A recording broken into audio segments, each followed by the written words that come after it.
In this video, I'm going to show you some beautiful looking houseplants that you can grow inside on a south-facing window. Now, the one thing about southerly windows, they are great for getting a lot of light in for your plants. And light is incredibly important as a process of photosynthesis where the plant takes in that light, uses carbon dioxide and water to produce energy to help it grow. And southerly aspects, of course, you've got the sun almost all day. The one thing to think about is not all plants like direct sunlight, especially during the heat of the day round about lunchtime. Because if a plant is left on a windowsill, not only is the sun coming straight onto it, but of course the glass is slightly magnifying it at the same time. It can cause stress for some plants. And what happens is the foliage gets burnt. So the general rule with houseplants is bright but indirect sunlight. In some cases you may have some trees outside that's offering partial shades or at least filtering some of that sun coming through. Or if you've got a very exposed window that does get a great deal of light through at midday, you can use some film to stick on the window just to reduce that amount of scorching ability that the sun can do. But generally speaking, southerly windowsills get quite a lot of light, and if it's not direct sunlight, many plants will thrive. So when choosing plants for a south-facing window, like my one is here, I've got a slight benefit because there's a giant cherry tree just over there that filters some of the light, offering a little bit of shade, but it's still very bright. I'm choosing plant varieties that naturally come from very sunny areas or parts of the world. So plants that come from South Africa, from Mexico, from Madagascar, you know, a whole host of other hot climates. And if I'm choosing those plants that survive very well with those type of conditions, naturally, I'm halfway there. The first one is the Echeveria here.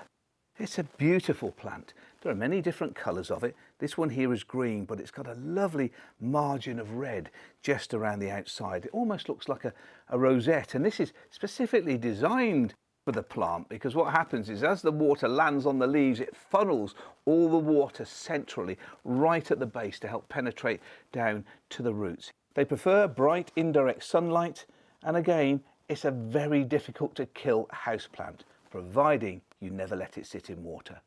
And in its natural habitat, it is more suited for very sunny positions, and I find the architectural beauty of this plant breathtaking. It's a great addition to a southerly facing window. The leaf's white powdery coating, the farina, is a UV protectant and also a moisture retention mechanism. Best thing to do is not to touch the surface of the leaf with your fingers. Not that it affects you, but you'll strip it off. It's almost like wiping your sun cream off when you're on a hot beach. This coating not only looks good, but adds as a function to the plant to help it survive in extreme conditions. Now here is a very interesting house plant, again that's ideal for a south-facing windowsill. It is in fact a Crassula, same member of the family as money tree or jade plant. This particular variety is called Hottentot. Sounds quite comical. It looks quite comical as well. You remember those tins that you get and you take the top off and there was all like spring snakes that shot out? This looks pretty much like one of them. And they are fascinating. The foliage is almost a swirl around a centre branch, this lovely dusty green colour.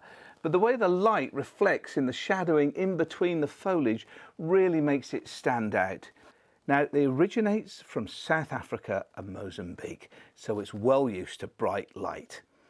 And it stores its water in the leaves, allowing it to survive during long periods of drought.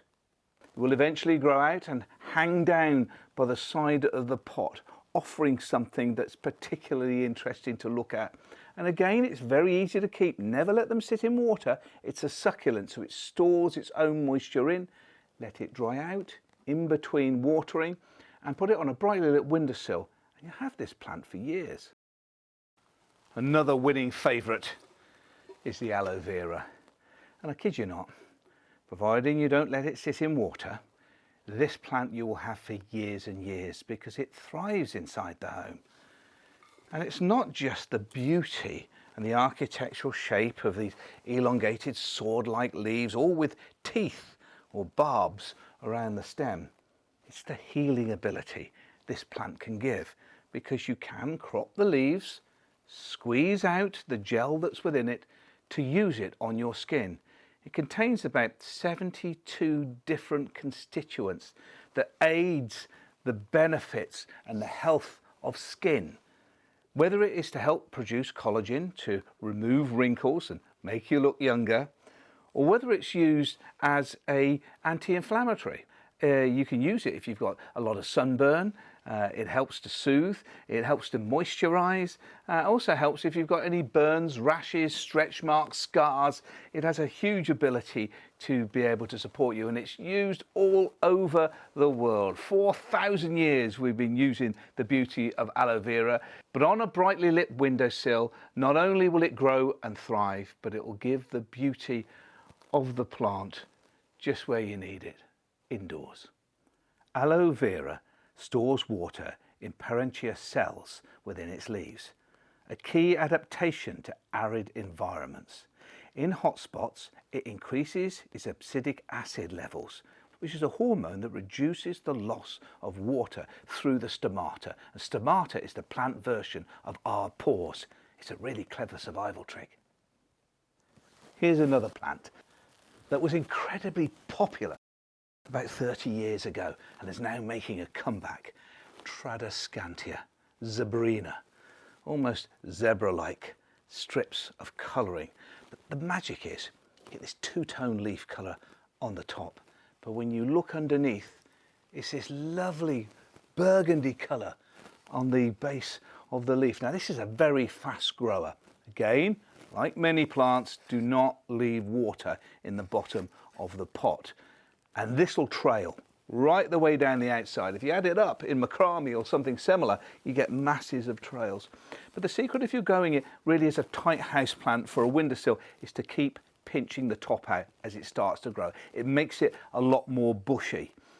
And it's also pretty good to take cuttings. You literally just cut a tip off, remove some of the lower leaves, put it in a compost, and that will grow. Just one warning for those with sensitive skin, and you are taking cuttings, sometimes the sap can cause some skin irritation. Perfect for a brightly lit windowsill, beautiful and easy to grow plant, type of plant you'll enjoy for years. Other varieties that are suitable for a south-facing window include cactus plants. I particularly like the blue torch cactus. It does look blue and it gets bluer as it gets older. Another one is the kalanchoe, or the flaming Katie. It comes in a variety of different colours, from yellows and reds and whites and oranges. Beautiful dainty flowers.